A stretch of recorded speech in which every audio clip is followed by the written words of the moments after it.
Welcome to Time Capsule. Subscribe to help us preserve our shared history for generations to come. Hey everyone, welcome back to Time Capsule, where we unlock the stories of the past to understand the world today. If I say Founding Father, who comes to mind? George Washington? Maybe Thomas Jefferson? But today, we're going to shine the spotlight on someone who rarely gets the praise he truly deserves. America's second president, John Adams. He might not be on the dollar bill, but John Adams was an absolute powerhouse in shaping the birth of the United States. A bold, outspoken voice for independence, Adams was a lawyer, a revolutionary thinker, and a determined defender of the new nation.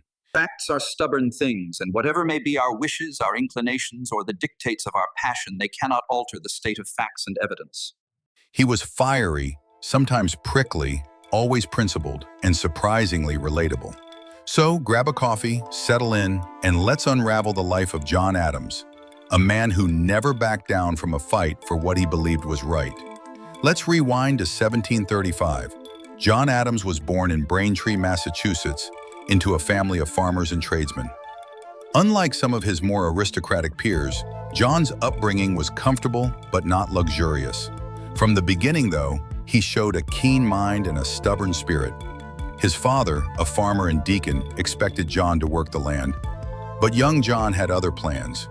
He was a curious, restless kid, and his teachers recognized a spark in him early on. That spark carried him to Harvard College at age 15. Pretty incredible for a colonial teenager. John studied law, a profession that would change the course of his life and eventually of his nation. When he set up his practice in Boston, John Adams quickly developed a reputation for honesty and fearlessness. He believed in the rule of law above all, even when it wasn't popular. One of his most famous legal stands came in 1770, after the Boston Massacre. British soldiers had opened fire on colonial protesters, killing 5 men. The city was outraged, ready to hang the soldiers on the spot. But Adams, a patriot himself, agreed to defend the British troops in court. Why?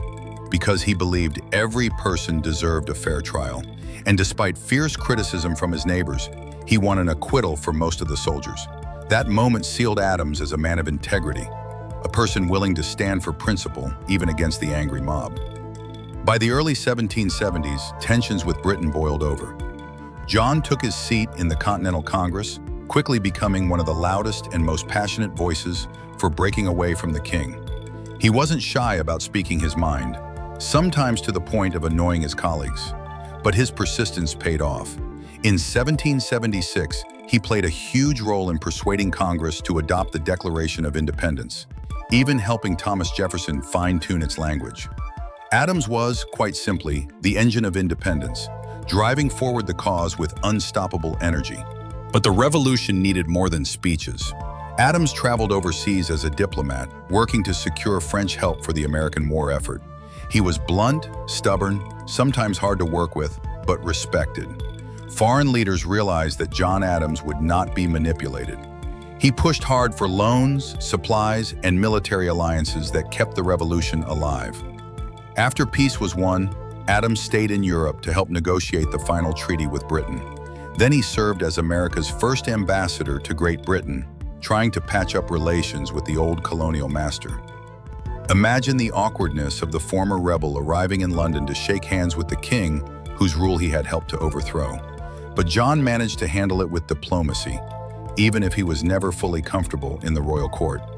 Returning home, Adams was elected America's first vice president in 1789, serving under George Washington. Now, the vice presidency back then was a bit of an afterthought.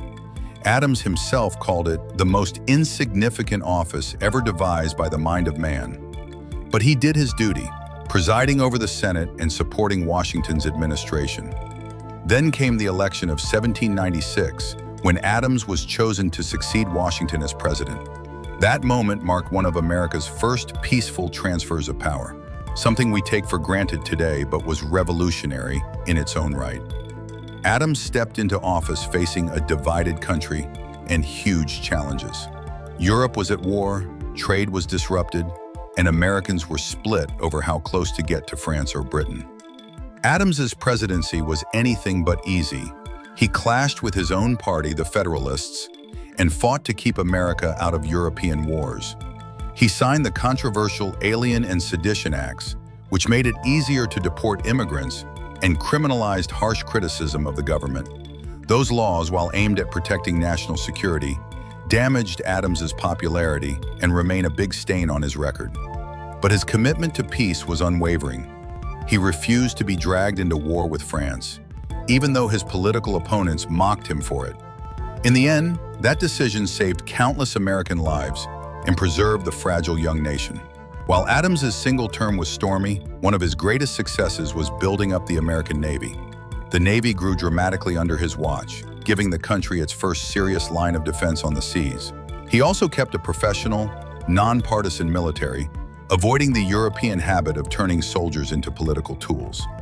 In 1800, Adams lost re-election to Thomas Jefferson, partly because of party infighting and the fallout from the Sedition Acts.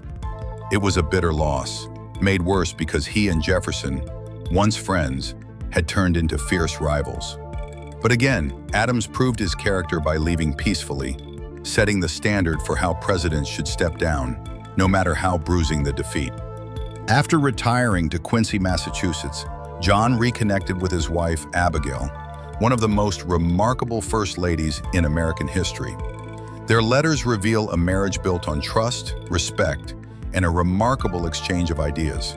Abigail was John's best friend and political sounding board, and their partnership remains one of the great love stories of the Revolution.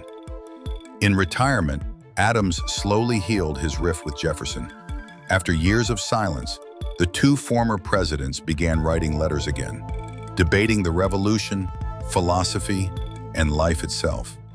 It was an incredible friendship, a reminder that even bitter rivals can come back together in time.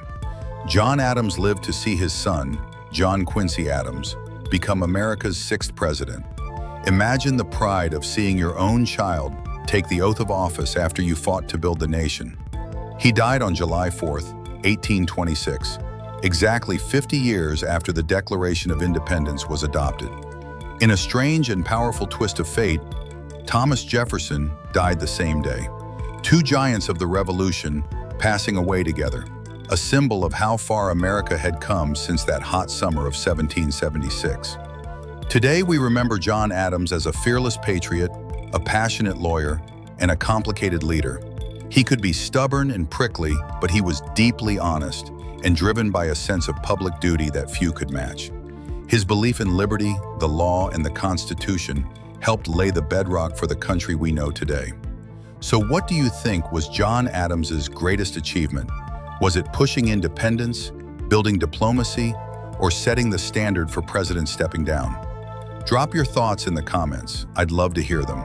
And if you enjoyed this story, make sure to like, subscribe, and hit that bell so you never miss a new time capsule adventure. Thanks for watching, and remember, history isn't just a list of dates and battles. It's a living story, full of flawed but fascinating people just like us. Stay curious, and I'll see you next time. Thank you all for listening to my story. This is John Adams, signing out.